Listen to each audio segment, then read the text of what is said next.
أعوذ بالله من الشيطان الرجيم. بسم الله الرحمن الرحيم.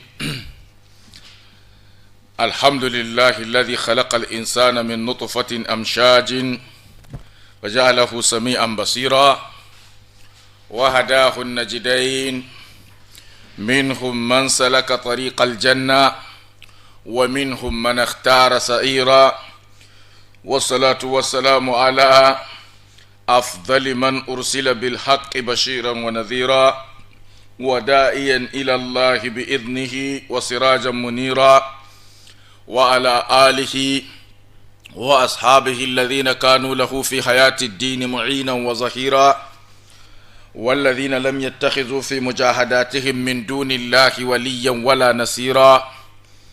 رب اشرح لي صدري ويسر لي أمري واحلل عقدة من لساني يفقه قولي. أما بعد، اللهم اجعل عملي صالحا واجعله لوجهك خالصا ولا تجعل لأحد فيه شيئا. bayan haka, dangane da wannan barnamij namu na ahallal kalam a wannan rana yau na alhamis, insha Allahu, cikin wannan gidan rediyo mai albarka, radio sarauniya a nan birnin Kwanni, insha Allahu zai ɗora daga inda ya tsaya. Kafin mu wuce, muna addu'o'i ga sahabban manzon Allah sallallahu alaihi wasallama. Kullum kuma kamar yadda yanzu in fito wani ya tambaye ni wai menene ma'ana a ce ana addu'a ga sahabbai.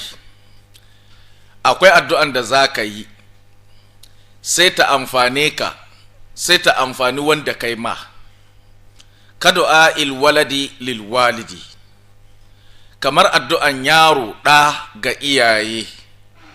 A wurin yi sai ka ce rabbi gfirli, kanka kenan, wali walidayya, iyayenka kenan guda biyu, ta amfane ka, ta amfani iyaye. Akwai addu'ar da za ka yi za ta amfani wanda ka yi ma, amma kai da ka yi addu'an sai ka zamo waje. Kamar yaya? Ma'ana ba za ta amfane ka ba. Shi ne lokacin da ka yi ma wani mutum mugun addu'a ba tare da ya zalunce ka ba, watakila ma ba ku taba haɗuwa ba, bai san ka ba, baka san shi ba, sai kai masa muguwar addu'a, to kaga za ta amfane shi, amma kai ba za ta amfane ka ba, kai cutuwa za ka yi. Me yasa? Duk sa'ad da kai muguwar addu'a ga mutumin da bai zalunce ka ba, watakila ma bai san ka ba, ba ku taba haɗuwa ba, to in ta tafi za ta dawo. Mala'iku dama na tsaye, kana idarwa da addu'an sai su ce walaka mithlu zalika, kai ma kana da kwatankwacin irin wannan abin da ka faɗa ɗin, suna roƙon Allah ya maida maka. To kaga shi ta amfane shi, sannan kai bata amfane ka ba, ka cutu ma. To sannan akwai addu'an da za ka yi in bayan ba ka kai ma sai ta amfane ka. Shi ne lokacin da ka ƙware ko ka iya, ka koya, kana yi ma waɗanda suka gabata addu'a, Allah maɗaukakin sarki sai ya sa lokacin da ka wuce kai ma sai a tuna da kai a yi maka addu'a. Wannan shi ne dalili. Akwai kuma addu'a da za ka zo ka yi sai ta tafi ta dawo. To ire-iren suna ciki wannan addu'a da za ka yi masa habbai, kamar manzan Allah kai masa salati, kana yi ne don kai ka samu lada da daraja, ba don shi manzan Allah ya ƙaru ya zamo ya samu gafara don wannan addu'an naka ba, saboda shi matsala dangane da shi an riga an ƙare.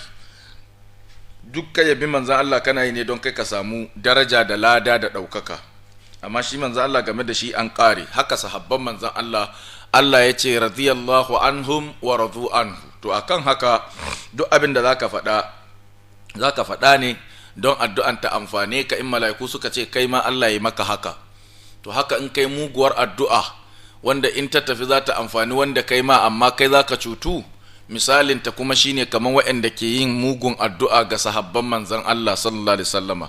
Za ta tafi, amma kuma can su amfana su za ta yi, kai in ta da sai ta cutar da kai. lokacin da ka zargi matan manzon Allah sallallahu alaihi wasallama cewa mazinaciya ne, to in ka lura da masu wannan aqida kaga yanda Allah ya raba musu zina gida-gida sai suna kiran shi mutu'a. To haka abin yake, in kai mai kyau sai ta dawo. Allah ya ce wallazina ja'u min ba'dihim yaquluna rabbana ighfir lana wa li ikhwanina alladhina sabaquna bil iman. Basu bai ce ala'ance su ba wai a wayanda suka riga mu da imani yace ighfir lana, ka gafarta mana ya Allah, wa li ikhwanina alladhina sabaquna bil iman wala taj'al fi qulubina ghillan lil ladina. To kaga wayannan sune hujjojin, shi yasa kullum muke wannan addu'a, Allah madaukakin sarki ya gafarta musu, ya karbi hanzarin su a kurakurai, duk abin da yake na lada Allah ya cika musu ma'auni. Allah madaukakin sarki ka jikan da gafara a Sheikh Usman ibn Fodi da kaninsa a Sheikh Abdullahi Nadira, Abdullahi Gwandu, Abdullahi Mai Yamma, sa'annan da ɗansa a Sheikh Muhammadu Bello, duka da mataimakansa, wazirinsa Malam Aliyu Didejo, da duk sauran waɗanda suke su Umarul Kamawi, manya-manyan almajiransa, manya-manyan kuma sarakunan ƙasan Hausa waɗanda aka yi suka wuce. Allah ka ba na yanzu ikon koyi da su. To waɗannan abubuwa ana faɗansu saboda ai maka rigakafi lokacin da wani ya zo da ɓanna, sai ka zamo kana cikin rigakafi, ba zai samu shiga ba. Allah mulkin sarki muna roƙonka da addu'a mai ɗimbin yawa ga Sheikh Muhammad Sani Yahaya Jingir, khalifan farko na babban almajirin Sheikh Abubakar Mahmudu Gumi, shine Malam Ismaila Idris ibn Zakariya tagammadahu Allahu bi rahmatihi. Sa'annan kuma muna addu'a da roƙonka ka jikan duk wani malami wanda ke ta ƙoƙari addinin Allah ya ɗaukaka har iya bakin rayuwarsa ya dakata, ciki ko har da su Malam Qala Rawi